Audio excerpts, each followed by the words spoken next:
রমজানের আগেই বেড়েছে বেশিরভাগ ইফতার পণ্যের দাম। সপ্তাহের ব্যবধানে কয়েক গুণ বেড়ে গেছে বেগুন, শসা এবং লেবুর দাম।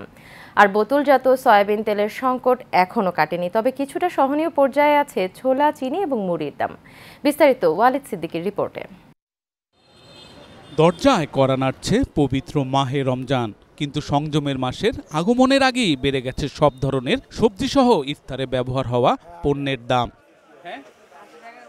ঠান্ডা লেবুর শরবতে রোজাদাররা ইফতার শুরু করবেন, তার জন্য গুনতে হবে কয়েক গুণ বেশি টাকা। কারণ কয়েকদিন আগেও যে লেবু বিক্রি হচ্ছিল 20 টাকা হালি, তা কিনতে এখন খরচ করতে হচ্ছে 80 টাকা।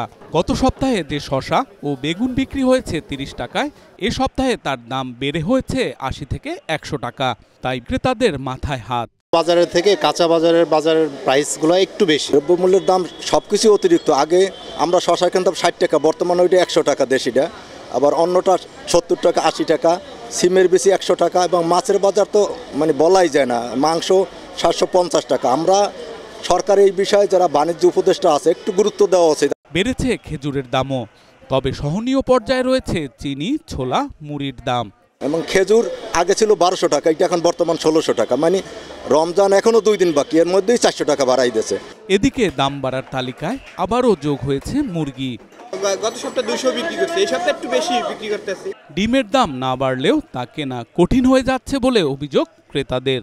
এমন অবস্থায় রমজানে নিত্যপণ্যের দাম নিয়ন্ত্রণে সরকারকে কঠোর হওয়ার আহ্বান জানিয়েছেন সাধারণ মানুষ। Walid Siddiqui, Asian television, Dhaka.